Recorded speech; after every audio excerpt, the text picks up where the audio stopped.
देश भर में आज अलविदा की नमाज शांतिपूर्ण तरीके से अदा की गई। रमज़ान के आखिरी शुक्रवार को देश भर में ये नमाज पढ़ी जाती है। इस वक्त हम लोग राजधानी लखनऊ की जामा मस्जिद ईदगाह में मौजूद हैं। इस वक्त नमाज ख़त्म हुई है और जो तमाम नमाजी हैं वो बाहर निकल रहे हैं और इस नमाज को लेकर के प्रशासन की तरफ से भी बहुत सारे एहतियात बरते गए थे। चूँकि संभल और तमाम दूसरी घटनाओं को देखते हुए सभी मस्जिदों में पुलिस अलर्ट मोड पर थी और सभी मस्जिदों में पुलिस प्रशासन की बड़ी मुस्तैदी थी और नमाज से पहले भी जो तमाम पीस कमेटी की बैठकें हैं वो की गई थी। मुस्लिम धर्मगुरुओं से अपील की गई थी और साफ तौर से उन अपीलों का नज़र भी आई चीज़ें।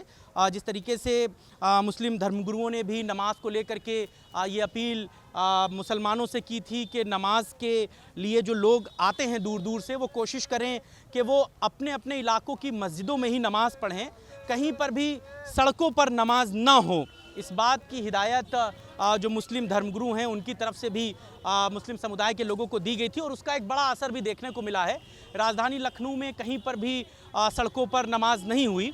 जिस जगह पर मैं मौजूद हूँ यहाँ पहले वक्तों में बहुत लंबी भारी भीड़ होती थी और इन सड़कों पर यहाँ पर नमाज़ें होती थी, लेकिन मुस्लिम रहनुमाओं की तरफ से जो अपील की गई उसका बड़ा असर है। और देखिए पुलिस प्रशासन बड़ी मुस्तैदी के साथ हर मस्जिद के बाहर मौजूद था किसी भी तरह की अप्रिय घटना से निपटने के लिए। हालांकि जो बात मैं बता रहा हूं कि मुस्लिम समुदाय से धर्मगुरुओं की तरफ से भी लगातार अपीलें की गई, तो नमाज पढ़ने के बाद जो है वो लोग सीधे अपने घरों की ओर वापस हों, कहीं पर भी भीड़ ना लगाएं, कहीं पर भी जो जुलूस की शक्ल ना दें, नारेबाजी ना हो, इस तरीके की तमाम हिदायतें जो हैं वो जो मुस्लिम धर्मगुरु हैं उनकी तरफ से की गई थी और उनका बड़ा व्यापक असर दिखता भी।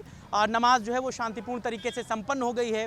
नमाज को लेकर के all India Muslim personal law board की तरफ से भी तमाम अपीलें की गई थी। उन अपीलों का भी एक बड़ा जो असर था वो देखने को मिला। फ़िलहाल नमाज़ें जो हैं वो मस्जिदों में शांतिपूर्ण तरीके से संपन्न हुई हैं और नमाज़ों को लेकर के शासन प्रशासन की तरफ से जो अलर्ट जारी किया गया था वो अलर्ट भी जो है वो पूरा कंप्लीट दिखा और उसका असर भी जो है वो साफ तौर से देखने को मिला। चूँकि संभल, मेरठ और दिल्ली जैसी जगहों से तमाम खबरें जो आ रही थी उनमें बहुत सारी बातें निकल कर आ रही थी। कहीं पर सड़कों पे नमाज़ पढ़े जाने को लेकर के बात कही जा रही थी, तो कहीं पर दूसरी बातें थी, लेकिन इन सब का लखनऊ की मस्जिदों पर कहीं पर भी कोई बहुत असर नहीं दिखा। जो मुस्लिम धर्मगुरुओं की अपील थी वो व्यापक तौर पर नजर आई। शासन प्रशासन के साथ जो मीटिंगें थी, जो बैठकें थी, वो शांतिपूर्ण माहौल में नमाज जो है वो संपन्न हुई। राजधानी लखनऊ की सभी मस्जिदों में शांतिपूर्ण तरीके से नमाजों को कंप्लीट किया गया। कैमरा पर्सन दीपक के साथ मोहम्मद शबाब, इंडिया न्यूज़, लखनऊ।